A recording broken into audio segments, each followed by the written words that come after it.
오늘 우리에게 주시는 하나님 말씀은 요한복음 6장 66절에서부터 71절까지의 말씀입니다. 그때부터 그의 제자 중에서 많은 사람이 떠나가고 다시 그와 함께 다니지 아니하더라. 예수께서 12 제자에게 이르시되 너희도 가려느냐? 시몬 베드로가 대답하되 주여 영생의 말씀이 주께 있사오니 우리가 누구에게로 가오리이까? 우리가 주는 하나님의 거룩하신 자이신 줄 믿고 알았사옵나이다. 예수께서 대답하시되 내가 너희 12를 택하지 아니하였느냐? 그러나 너희 중에 한 사람은 마귀니라 하시니 이 말씀은 가룟 시몬의 아들 유다를 가리키심이라.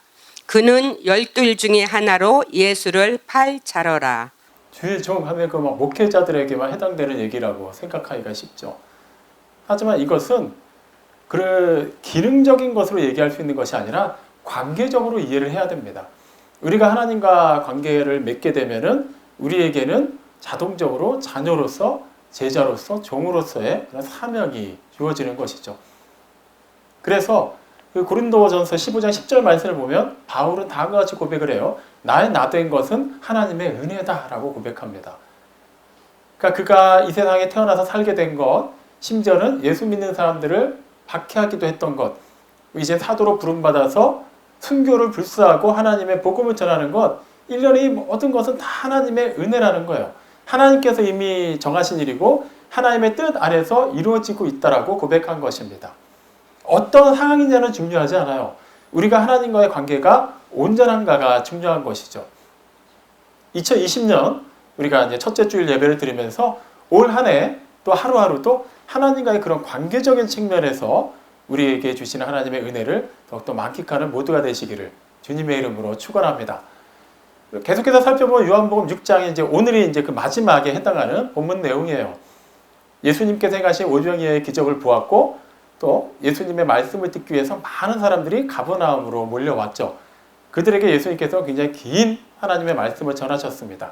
이제는 그들이 그 말씀을 듣고 결단하는 때가 다가온 거예요. 어떻게 반응하느냐에 따라서 그들에게 놓여진 길이 이제 달라지게 됩니다. 디모데후서 2장 19절 말씀을 보면 하나님의 그 터가 견고하다고 기록되어 있어요. 다시 말하면 하나님의 말씀을 듣고 그 견고한 터 위에 서기만 하면 우리는 결코 요동하지 않는다라는 얘기죠. 이제 그들은 하나님의 말씀을 들었어요. 이제는 결단만 하면 됩니다. 자, 어떤 결단을 내린지 한번 살펴보도록 하죠. 예수님께서는 이 땅에 오셔서 정말 세상 사람들이 들어야 되는 하나님의 말씀만을 전하셨어요. 어떻게 보면은 그런 말씀보다는 사람들이 조금 더 부드럽게 받아들일 만한, 그리고 사람들이 좀 더 친숙하게 하나님께 다가갈 만한 그런 말씀을 해주시면 더 좋을 것 같은데 예수님은 정말 어떻게 보면 냉정하리만큼 하셔야 되는 얘기만 하십니다. 타협을 안 하세요. 어떠한 여지도 주지 아니하시고 하나님의 나라는 계속해서 임박해 오고 있기 때문에 너희가 결단 내려야 되는 것은 당장 하나님께로 돌이켜야 된다는 거예요. 그리고 돌이킨 것에서 끝내지 말고 이제는 기존에 너희가 최고라고 생각하고 추구했던 것을 내려놓고 하나님의 복음을 믿으라는 것이죠. 그렇게 자신을 계시하셨어요. 생명의 말씀을 들어야만 한다. 그래야만 너희에게는 영원한 생명의 길이 열린다라고 말씀하셨어요. 이제 그 얘기들을 이제 듣고 그들이 이제 반응을 하면 되는 것이죠. 우리는 계속해서 요한복음 6장을 살펴보면서 거기에 등장하는 다수의 사람들이 예수님의 말씀을 잘 이해하지 못하는 것을 살펴봤어요. 좀 답답할 수가 있어요. 아니 이렇게까지 얘기하시고 이미 앞서서 그렇게 기적을 행하셨다면 좀 알아들을 법도 한데 좀 이해가 안 되더라도 일단은 아멘 하고 순종하면서 좀 따라갈 법도 한데 그렇게 하지는 않아요. 어떻게 보면 이유는 단순합니다. 그들은 예수님이 행하신 기적을 봤어요. 그리고 거기서 그 기적을 바탕으로 해서 그들이 판단을 한 겁니다. 야, 이분이라면 정말 놀라운 일을 할 수 있겠다. 이런 일은 아무나 할 수 있는 일이 아니거든요. 그렇다면은 이분은 우리가 따를만 하겠다. 근데 다만 그들은 거기다가 그들의 이상을 집어넣었죠. 그냥 막연하게 이분이 가르치시는 대로 따라가자라는 생각을 한 것이 아니라 이 정도의 분이라면 우리가 추구하고 우리가 그렇게 학수고대해왔던 그 일을 이루실 수 있겠다라고 생각을 한 거예요. 그래서 어떻게든 이분을 왕으로 세워서 본인들의 뜻한 바를 이뤄보고자 열심히 따라다녔습니다. 그래서 지금 가버나움 회당에 와 있는 사람들은 그냥 원래 그 동네에 있는 사람들만 있었던 게 아니에요. 오병이어의 기적을 체험하고 나서 주님을 막 찾다가 주님을 찾아서 배를 타고 직접 가버나움까지 온 수많은 사람들이 있었습니다. 그리고 그들은 스스로를 제자라고 자처했어요. 당시 유대 사회에서는 스승과 제자의 관계가 어떻게 성립이 되냐 하면 뭔가 배워야 된다고 느끼는 사람이 그것을 이미 충분히 알고 있고 가르칠 만한 사람한테 찾아갑니다. 그렇게 해서 그 사람이 그 제자로 받아주면은 스승과 제자의 관계가 성립이 되는 거예요. 지금 이 사람들도 마찬가지로 예수님을 충분히 배울 만한 분이고 이분의 가르침을 받을 만하고 지도를 받겠다라는 의지가 있기 때문에 예수님께 나왔단 말이에요. 그리고 예수님을 만났을 때 그들이 한 말은 랍비여 언제 여기 오셨습니까? 라고 얘기하면서 선생님이라고 아예 인정을 하죠. 그러니까 그 당시 상태로 보면은 그들은 충분히 제자라고 할 만한 사람들이에요. 우리 입장에서는 그 사람들은 제자가 아니지 않나요? 라고 말할 수 있지만 그 당시는 그렇다라는 거예요. 그들 스스로가 기준을 정했고 그들이 알고 있는 것을 바탕으로 해서 스승이라고 할 만하다라고 결정을 내린 겁니다. 자, 그리고 이제 예수님께서 이제 말씀을 전하시는데 말씀을 듣다 보니까 조금 핀트가 안 맞기 시작하더니 점점점 방향이 틀어지는 게 느껴지는 거예요.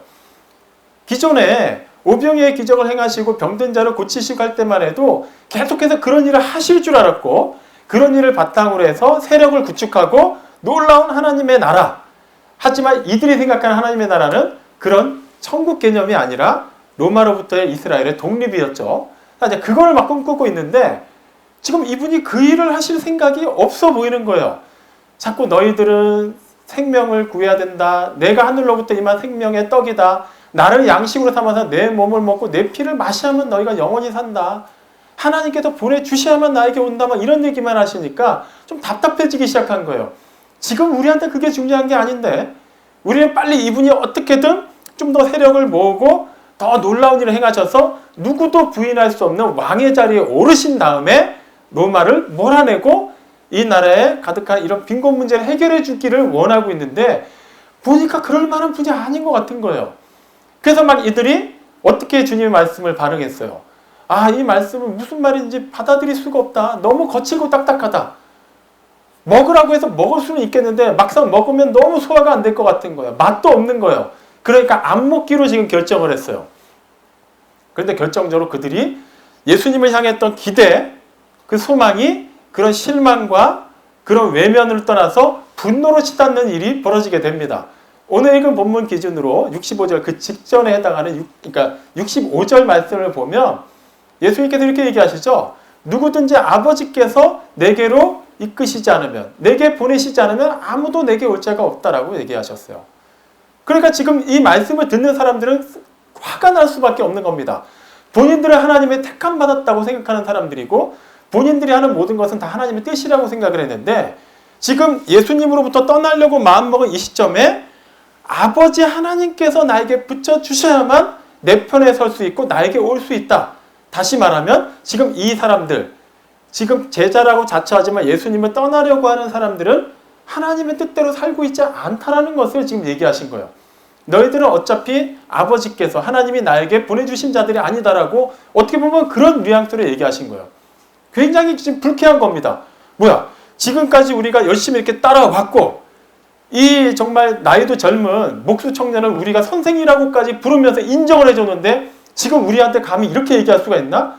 지금 막 굉장히 화가 난 상태예요. 어떻게 보면 그들은 제대로 이해한 겁니다. 자, 그렇게 하고 그들은 그 흔들림이 없는 터 위에 올라서지를 않고 거기서 떠나기로 결정을 해요. 참으로 슬픈 이야기죠. 여기서 우리는 이런 생각을 할 수 있습니다. 어차피 예수님은 세상을 구원하러 오셨는데 정말 예수님을 신실하게 따른 사람들은 당연하다 치더라도 다른 사람들도 좀 구원해 주셔야 되는 거 아닐까요? 그 사람들은 우리가 아는 것처럼 그리고 예수님을 따르던 진짜 제자들만큼 예수님을 아직 모르기 때문에 그럴 수도 있잖아요. 아니 아직 완전히 영적으로 깨이지 못해서 그들이 예수님에 대해서 오해할 수도 있는데 그런 사람들이 떠나가는 것을 그렇게 외면하신다면 이건 좀 아니지 않는데 그렇게 생각할 수 있어요. 소위 말하는 예수님을 인정하지 않는 교회 밖의 세상이 그런 논리로 하나님을 인정하지 않습니다. 이런 거죠. 정말 하나님이 살아계시다면 어떻게 하나님이 창조한 사람들 가운데 일부는 지옥을 일부는 천국을 보낼 수 있는가? 지옥 보낼 거면 아예 만들지 말든가. 즉 그런 논리가 되는 거예요. 지금 예수님께로 왔다가 제자라고 자처하면서도 떠나기로 한 사람들도 마음도 그런 거예요. 그러면 처음부터 오병이의 기적을 행하지 마시던가. 그들이 원했던 건가요? 지금 먹을 게 없는데 어떤 아이가 지금 떡 5개와 물고기 2마리인데 이걸로 여기 있는 사람들 다 먹고 12광들이 남게 해주세요. 이렇게 부탁했나요? 아니에요. 그들은 그냥 배는 고프고 먹을 건 없고 돈은 없고 그냥 어떻게 하냐 막 고민만 하고 있었는데 예수님이 행해 주셨잖아요. 병자를 고치신 것도 마찬가지예요. 아예 안 하셨다면 모르겠는데 그런 놀라운 일을 해주셨단 말이죠. 그러면 사람들은 기대를 할 수밖에 없어요. 그런데 그 기대를 잔뜩 쌓아놓고 주님께 나아갔더니 기껏 생명의 양식을 먹어야만 한다 이런 얘기를 하시니 당연히 실망할 수밖에 없죠. 세상의 논리도 마찬가지예요.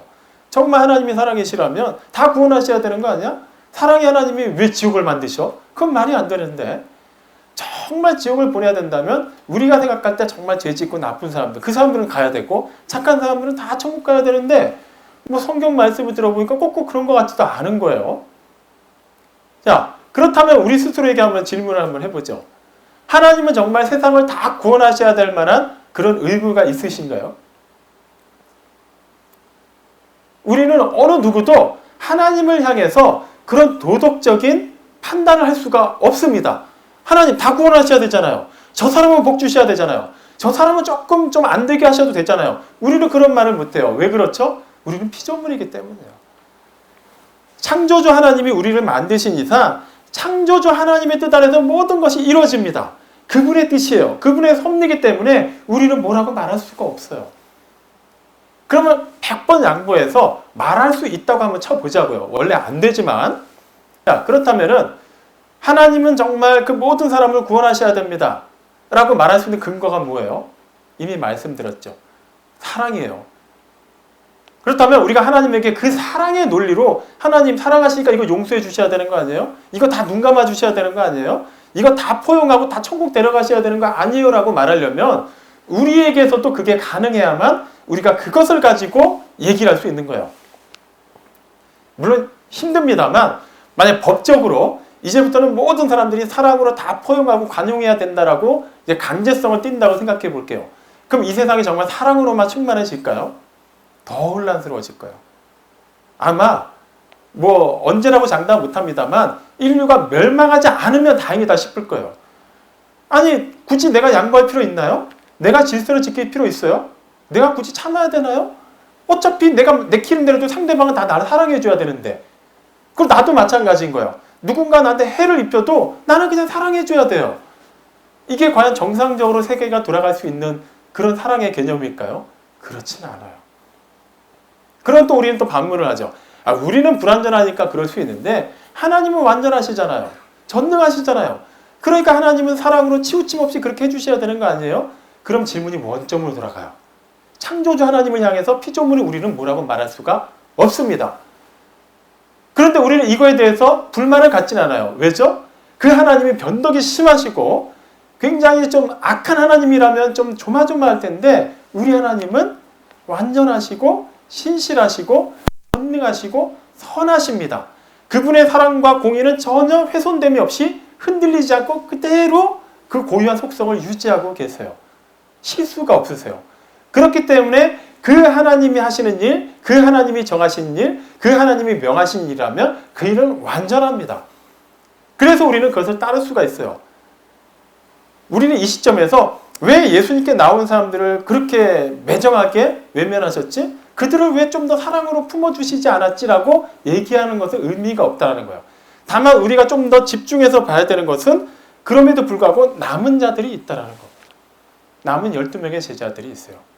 그리고 좀 더 그 지경을 확대하면 오늘 이 시간에 예배를 드리는 우리 또한 그 믿음을 떠나지 않고 주님 편에 서기로 결정을 했습니다. 이것을 한번 집중해서 볼 필요가 있어요. 보통 우리는 생각을 할 때 누군가를 믿는다, 어떤 상황을 믿는다라고 할 때는 기본적으로 우리가 알아야만 해요. 우리가 어디 낯선 곳을 여행을 간다 하면 요즘 같은 때는 미리 막 검색을 하죠.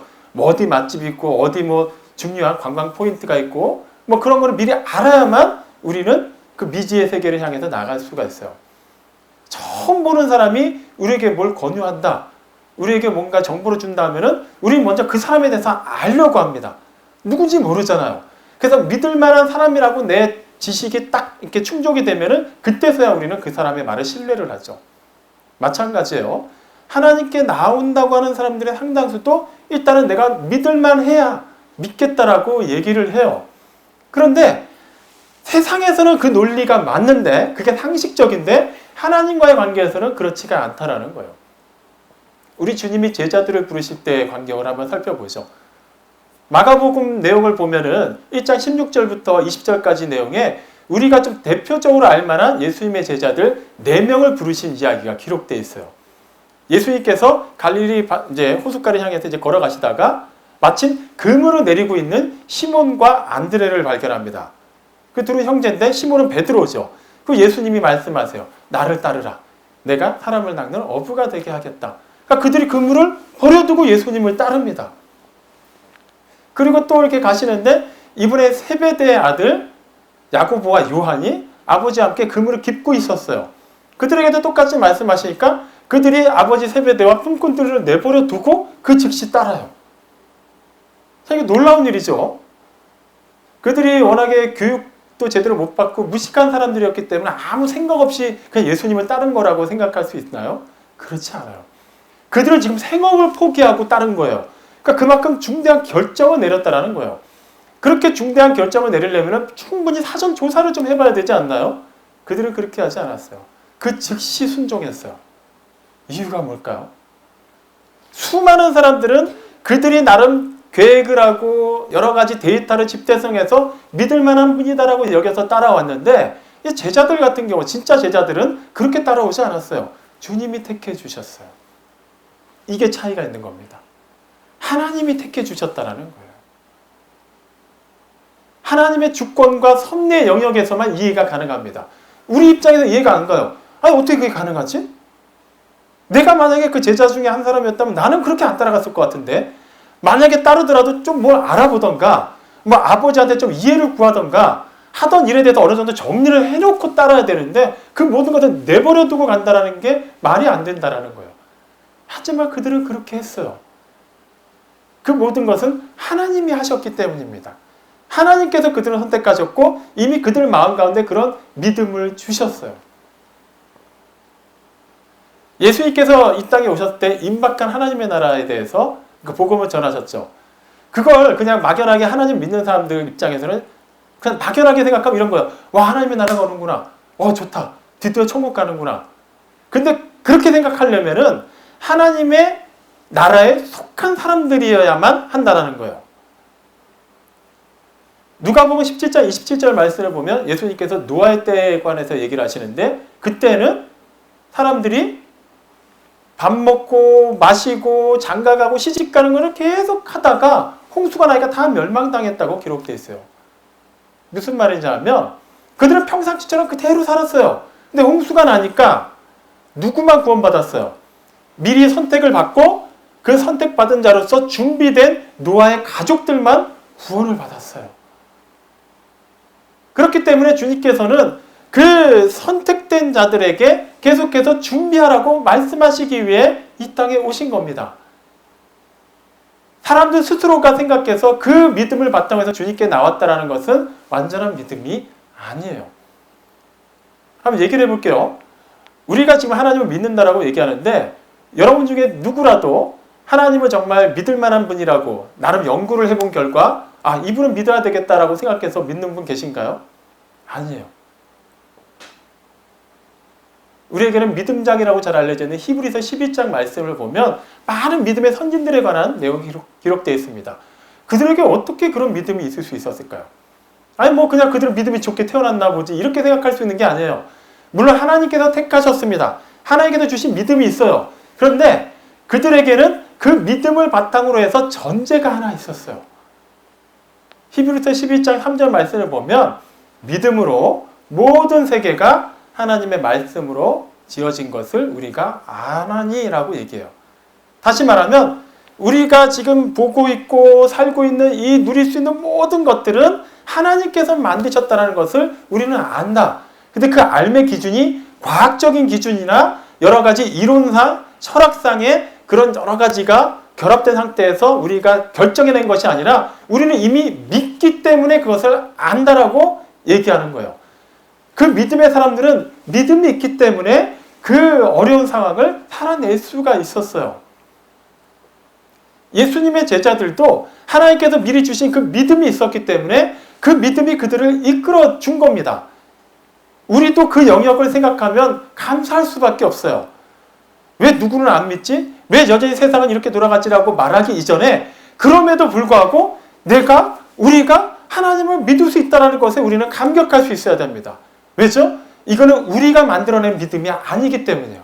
하나님이 우리를 택하셨기 때문에 하나님의 믿음을 우리에게 주셨기 때문에 그것이 가능하게 된 것이라서 우리는 너무나도 감사할 수밖에 없는 것이죠.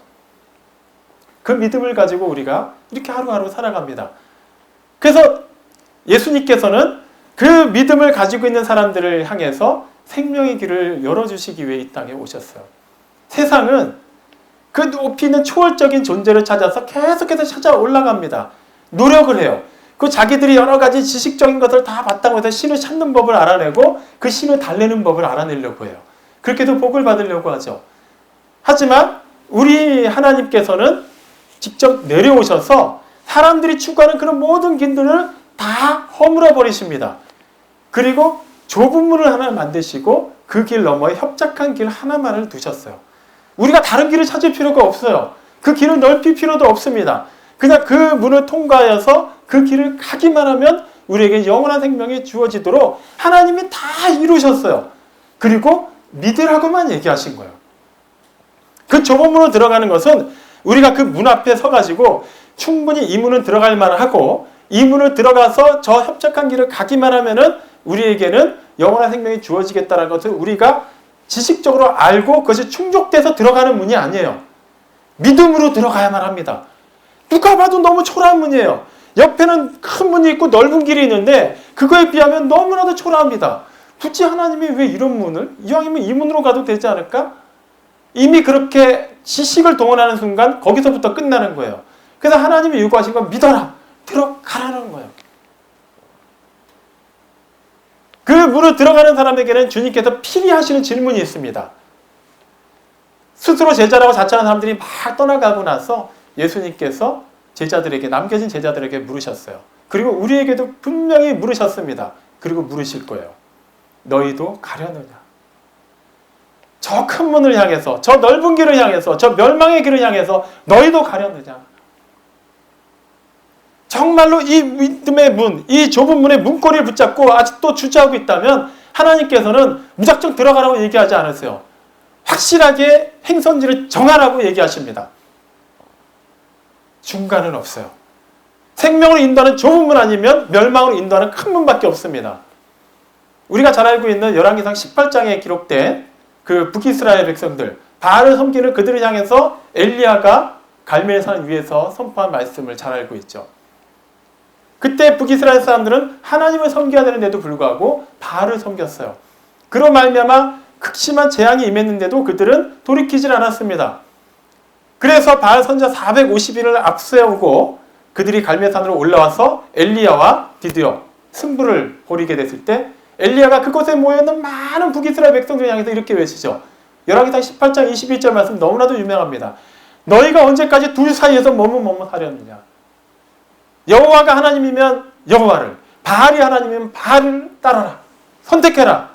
근데 그들은 그 사이에서 머뭇거려요. 세상은 이렇게 얘기할 수 있어요. 그래도 완전히 바알을 섬기는 것보다는 중간에라도 있는 게 낫지 않을까요? 아니에요. 완전하게 하나님을 선택하지 않으면 그것은 바알을 선택한 겁니다. 좁은 문으로 완전히 들어가지 않은 이상은 그 외 모든 것은 다 멸망으로 가는 길을 선택한 거예요. 우리도 선택을 해야 돼요.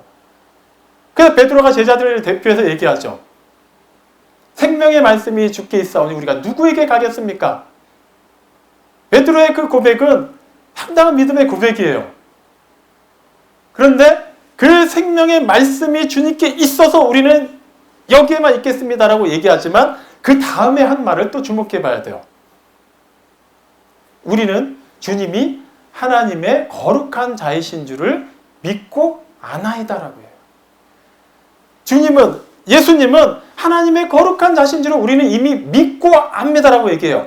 우리가 제자로서 일단은 주님을 계속 지켜보고 말씀을 듣고 이적을 행하시는 걸 보고 그것을 잘 정리를 해보니까 믿을 만한 분이다 해서 믿습니다가 아니라 베드로조차도 믿고 압니다라고 얘기합니다. 베드로에게 누가 그런 믿음을 줬을까요? 아무도 주지 않았어요. 그가 남몰래 따로 연구를 했을까요? 그렇지도 않았어요. 하나님이 주신 믿음이에요. 그래서 그 65절 말씀이 그대로 이루어지는 겁니다. 아버지 하나님께서 예수님께로 이끌어 주셔야만 예수님께 나올 수 있는 거예요.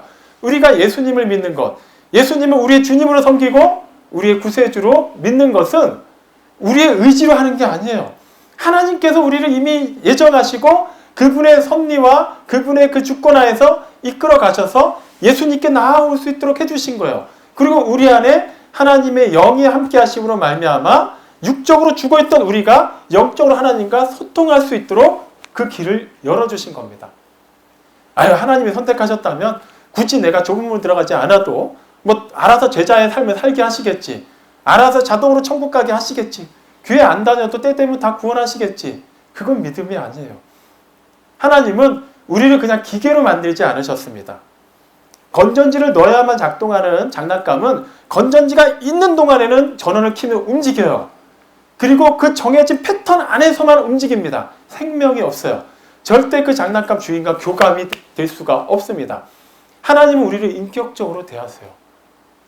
우리는 아무 생각도 없이 그냥 기계적으로 때가 되면 하나님을 믿게 하지 않으셨어요. 분명히 그 믿음의 씨앗을 우리에게 심어주셨지만 또한 우리가 그 하나님의 부르심에 응답하고 인격적으로 소통할 때 그 믿음이 자랄 수 있도록 하셨어요. 그래서 마태복음 17장 20절에 나오는 그 유명한 예수님의 비유, 겨자씨 비유를 우리는 상기해야만 합니다. 그 작은 씨 같은 믿음만 있어도 여기 있는 산을 명하여 저쪽으로 옮겨지라면 산이 옮겨진다는 거예요. 이것은 실제 산이 옮겨지느냐 안 옮겨지느냐가 핵심이 아닙니다. 우리는 믿음이 적다, 크다를 가지고 논하는데 그 믿음이 정말 하나님이 주신 믿음이 맞다면 크고 작은 것은 중요하지 않다라는 거예요. 작은 믿음이랄지라도 그 믿음이 하나님이 주셨고 그 믿음이 생명이 있는 믿음이라면 그 믿음은 자라게 되어 있습니다. 세상이 감당하지 못할 믿음으로 하나님이 들어 쓰시게 되어 있습니다.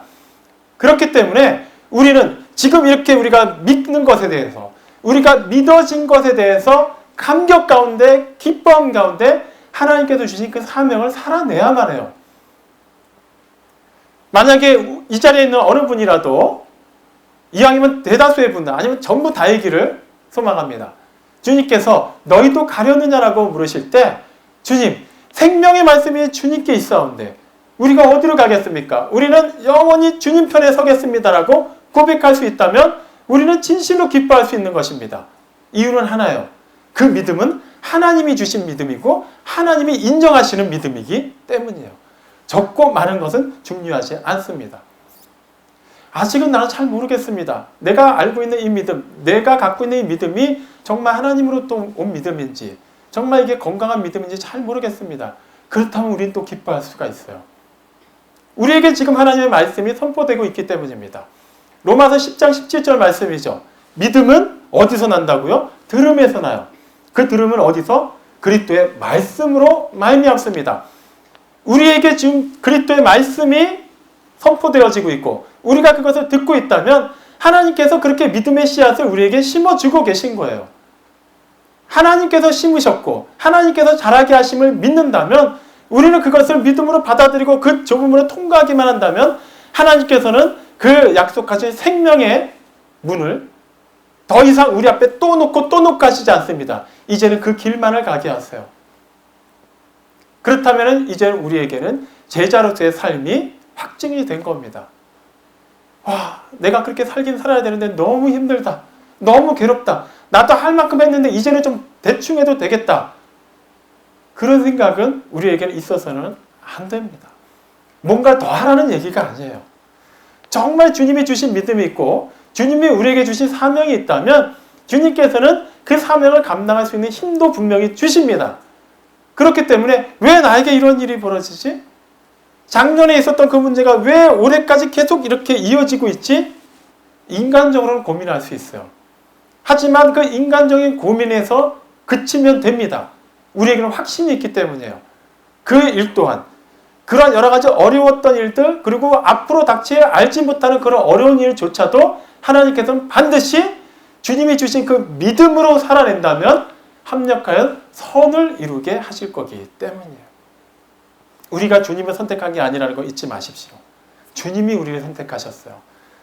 그렇다면 주님께서 우리를 제자로 선택하시고 제자의 삶을 살게 하신 것에 주목하면 됩니다. 약속하신 성령님께서 우리 안에 임하셨어요. 그러면은 뭘 하라고 했어요? 딱 끝까지 이르러서 전하는 겁니다. 이것은 막연하게 다 선교사로서 복음을 전하는 일만을 얘기하는 게 아니에요. 그런 일을 해야 되는 사람도 있겠죠. 하지만 여러분에게는 땅끝이 어때요? 집에 가면 그 땅끝은 여러분의 가정이 됩니다. 예배당으로 보내셨다면 이 예배당이 땅끝이 되는 거예요. 여러분의 일터로 보내셨다면 그것이 그날 그 땅끝이 되는 겁니다. 어떤 만남이어도 좋습니다. 그것이 하나님 뜻 안에서 부정한 만남이 아니라면 그것이 곧 땅끝까지 이르는 하나님께서 인도하신 곳입니다. 그곳에서 하나님께서 심어주신 그 믿음의 씨앗이 자라게 하고 그 믿음의 열매를 나눌 수 있는 그런 삶을 살아내면 되는 거예요. 하나님께서 자라게 하세요. 하나님께서 그것을 통해서 영광을 받으십니다. 그리고 그 열매에 그 수확에 참여하는 사람들로 하여금 하나님의 살아계심을 맛보아 알게 하실 거예요. 거기서 끝내면 안 되죠. 또 그렇게 아버지와 아들의 이름으로 세례를 지고 주님께서 주신 그 말씀을 가르쳐 지켜 행하게 하는 거예요. 우리가 그 말씀을 받았다면 우리가 먼저 지켜야 돼요. 그리고 주님께서 주신 그 믿음으로 우리 또한 이것을 사람들에게 전해야만 합니다. 이것을 막연하게 전도의 차원으로만 생각하지 마세요. 여러분께 주어진 그 삶의 지경이 우리가 선택해서 사는 것이 아니라 하나님께서 보내주셨다는 것, 하나님께서 만나게 하신 사람이라는 것, 하나님께서 살아내게 하신 시간이라는 것을 잊지 마십시오. 때로는 왜 나에게 이 고난이, 그 고난조차도 나에게 유익이라고 말할 수 있도록 하나님께서 허락하신 시간임을 잊지 마십시오. 나에게 왜 이 육신의 연약함이, 이 육신의 연약함을 극복할 수 있는 믿음을 주시는 하나님께 감사하시기 바랍니다.